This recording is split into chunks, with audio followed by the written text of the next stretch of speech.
Hello, Commanders, and welcome back to Tadowski's Shelter. Today, we're going to be discussing a specific topic in relation to Eden that is going to be helpful for the vast majority of newer players that have never played Eden before. The topic today is going to be shielding, but in Eden. I know this sounds really simple and silly. It doesn't sound like something that should be a video. However, based on our experiences and what we found, yeah, you guys probably should know a little bit about shielding during the Doomsday event of Eden. A lot of this video we figured out through trial and error, and I noticed that during the gameplay, players that have never done Eden before or did no sort of research or background work had a lot of issues adapting to some of the changes in the event. One of the biggest changes is shielding. So today I want to make a really quick video about the ins and outs of shielding during the Eden event, the rules, what you can and cannot do, and the differences between normal shielding and how to prepare for Eden. Remember, like the video if you like the video, subscribe for more content, and leave a comment. Let me know what you want to talk about. So, shielding. Yeah, shielding. This may sound like such an inane topic. I fully get it.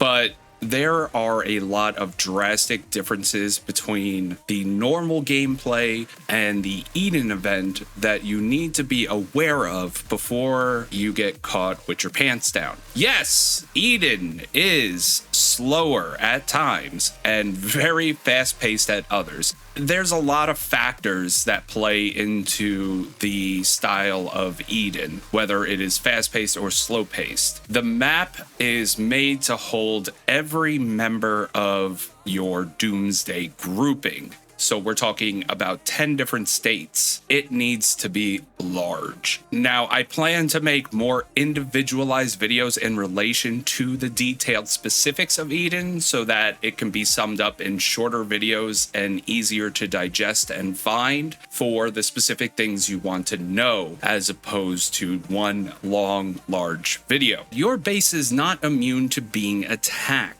However, there is a slight difference between attacking in Eden and attacking in Doomsday. In order for another base to attack you, a guild member has to have a tile touching you. And because of the way Eden is played, the regular style of shielding cannot be used in the Eden map. And the reason for that is because if it is, then there's nothing stopping a farm alliance or tons of useless bases permanently sitting in front of every checkpoint, shielding and preventing other alliances from having an opportunity to win a battle or move forward. So, because of that fact, changes had to be made to the shielding process. Eden is a very team-heavy event, even more so than it was in Doomsday. It requires a lot of communication and planning. Shielding is no different.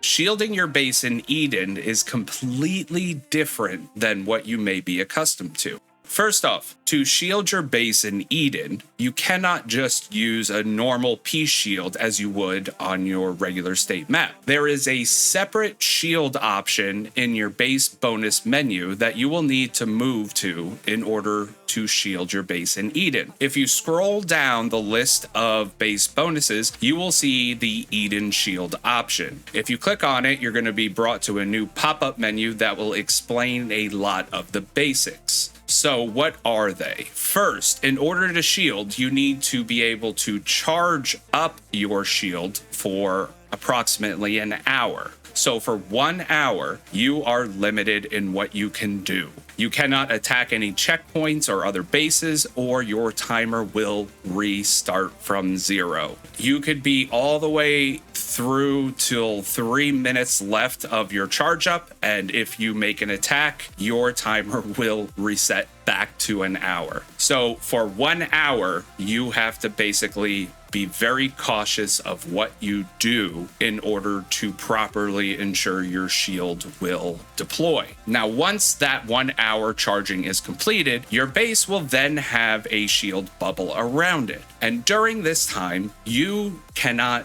do anything. And I mean anything, or you will break your shield early. It doesn't sound like such a big deal, but it really is. If you break your shield early, it will result in an 8-hour cooldown before you can even start to charge it back up so that you can have it active. Now, once your shield is active, it will be active for 8 hours. For 8 hours, no one can touch you. They can't move you. They can't attack you. They can't missile you. Missiles are not even a thing in Eden. They can't do anything. You are 100% protected for 8 hours. However, if you want to leave or your enemy surrounds you and you don't have an escape route, you are now stuck without a shield in enemy territory. And when I say you can't do anything while there's a shield up, I mean you can't do anything. Teleporting with your shield on will break it early, resulting in an 8-hour cooldown. Teleporting while charging will reset your timer. So it's best to do whatever you need to do early or during the charge up phase rather than waiting for the shield to be activated. Once activated, you sit around, do nothing, go touch grass, breathe fresh air, watch a movie, watch two, because you are solidified in Eden for 8 hours. On the positive side, during the shield, like I said, you can't be attacked or destroyed. Everything is 100% protected. However, the time it takes to put a shield in place can be detrimental, especially if you are letting the enemy get too close to begin with. Which brings me to the main point of this video. Plan ahead. Eden may appear to be slow-paced, and things do take time. But when another guild is breathing down your neck, you don't have a lot of time to take action. So always having a backup plan or a plan well ahead of time is necessary to ensure success of any protection of yours or your guild's bases. Remember, you can't teleport as normal anymore.